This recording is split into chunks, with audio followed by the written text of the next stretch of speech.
I don't think we talk enough about the grief that comes from losing friends. Not just drifting apart, I mean being the only one that checks up, pouring, and hold on. I let my circle go, and today I want to talk about how I got there and what healing has looked like for me. This is going to be a vulnerable one, but I just want this video to remind someone somewhere that it can be really lonely, but I mean anything for your peace, right? Hello guys, welcome to my YouTube channel. My name is Alera and this is my hub.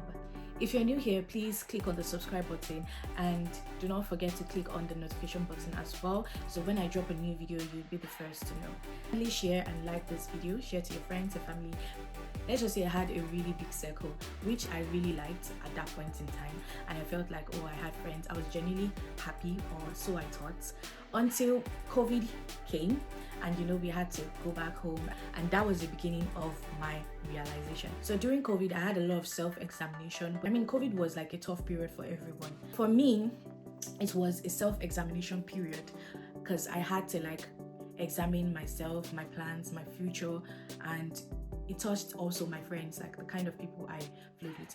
And that was when I realized that I was giving out so much of myself and letting so much out than I was receiving, which was kind of heartbreaking because, I mean, when you give out so much of yourself and you do not receive anything in return, you become empty, you become drained, you become a lot of things. I was a lot of things. Number one, I was a people pleaser.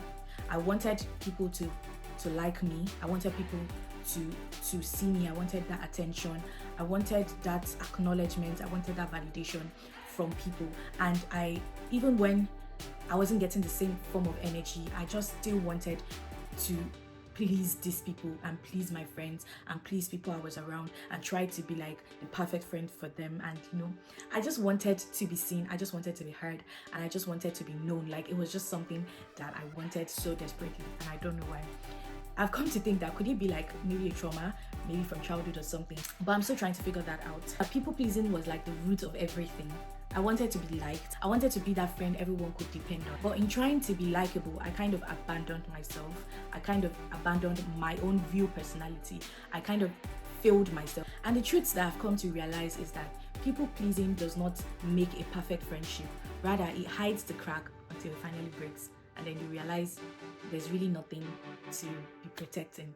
There's really nothing. It's like an hard work that wasn't even necessary in the first place. The second thing I realized, I already touched on that, which is pouring from an empty cup. I was constantly giving, showing up, communicating. Like, I wanted to be that person that would always just be there for everyone. I wanted to make everybody happy. I can remember someone telling me back then that, Alera, you just like to make everybody feel the same. Like, you make this one feel good, you make this one feel good, you make this one, like, you just go around doing that. You can understand my personality. At the point where that person made that comment, I really did not really understand what she was saying or what exactly she meant. I just took it like, okay, well, I don't know what you're saying. I remember showing up for everything, and when I needed people to show up for me, no one showed up. But truthfully, I was really giving way more than what I was receiving.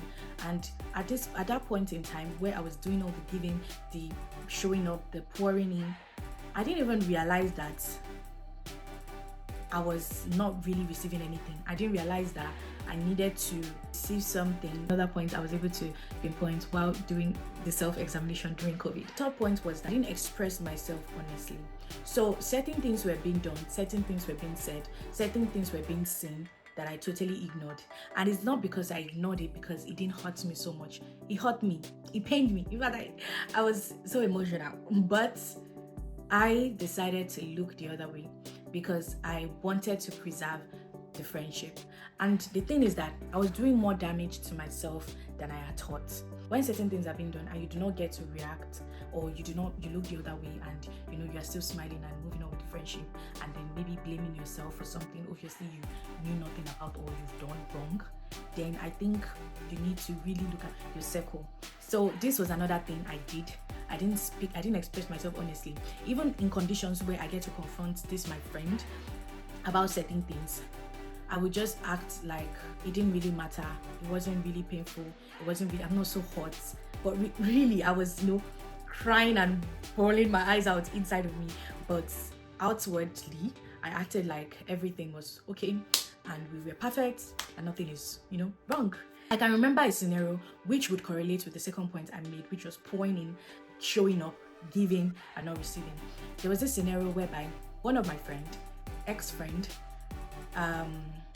I would always show up for her birthdays. I would get her stuff for her birthday. I was always there visiting and all. Like, I saw her as my best friend at that point in time.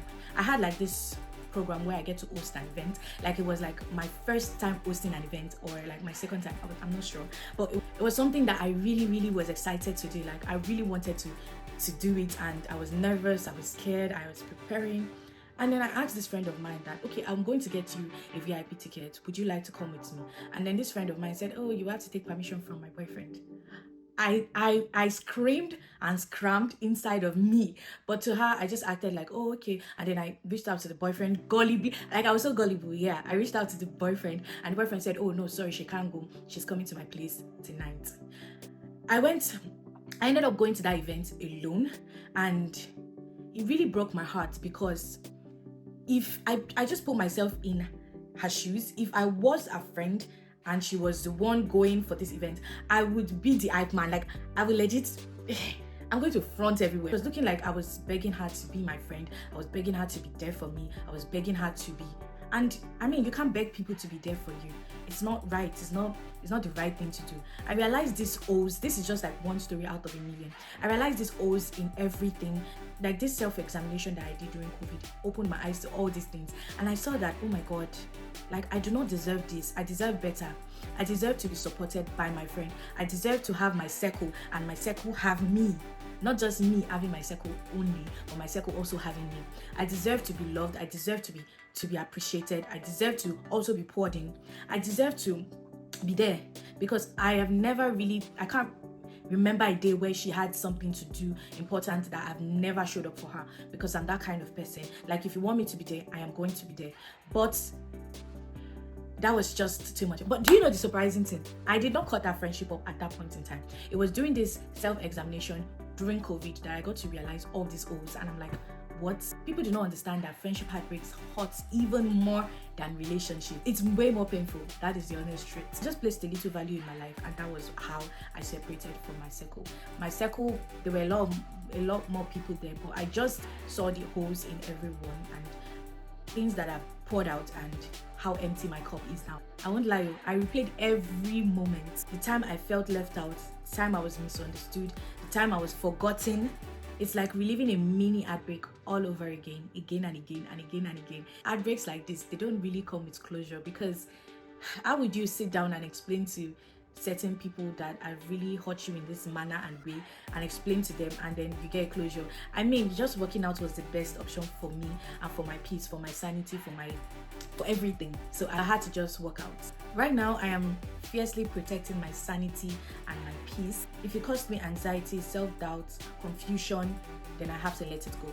Friendship should feel safe and not like a constant test of like yourself. You don't have to constantly be shaken.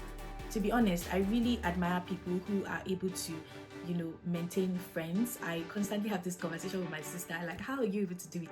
Well, the truth is that there's always a hole in every friendship, and you have to just find a way to always value yourself, even in that friendship, so you do not have like too many bottles. So now I want to talk about my healing and the baggage it comes with, which is loneliness, because trust me, you're going to be lonely.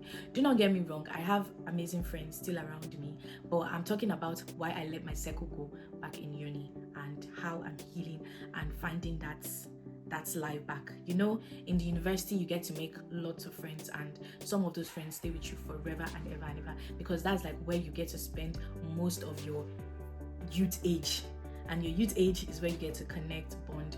I mean, there's still enough time for you to do that, but you understand what I'm saying. Healing has not been easy. Do not let anyone tell you that you'll heal. It's like healing from a complete heartbreak. This healing is even more difficult than healing from a relationship heartbreak, trust me. So healing has not been easy. I've tried to make new friends, of course, but it's harder now. I am slower, I observe more, I'm more protective of myself, and I think even less excited I'm not really excited to make new friends. People might misquote this and misunderstand this and see me as being bitter or something. I'm not bitter, I'm just wiser. Wiser in the sense that I do not want to fall into the same pit that I was able to climb out of. Yeah, so if I protect myself from the next set of friends I'm making, I mean, that shouldn't be seen as bitter. That shouldn't be seen as difficult or pride. It should just be seen as me trying to protect what matters to me, which is my sanity and my heart. Even though I still feel the hurt and the ache of what I've lost, I am slowly, gracefully rebuilding, and I'm excited about that. This costs something, of course, and sometimes it costs like the friendship we thought would last forever. If you're watching this and you've lost a friend too, or maybe you just walked out of that circle, I see you, I know you, I understand you. You are not too sensitive, you are not too dramatic, you're not even the problem. You are simply healing. You're seeking your peace, you're seeking your sanity, and you deserve that. You deserve to be loved the right way you want to be loved. You deserve to be appreciated the way you want to be appreciated. You deserve all the good things that come with this world. So do not look at yourself as being dramatic or problematic or anything. Let me know in the comment section if you've been through a similar situation. I want this to be like a safe space for people who have lost friendship and, you know, who feels lonely and who understands what I'm saying. So the comment is open. I would really like to hear your story and what you think about this video. And if you like honest conversations like this, please do not forget to subscribe. No pressure, just healing, honesty, and peace. Thank you all. Bye.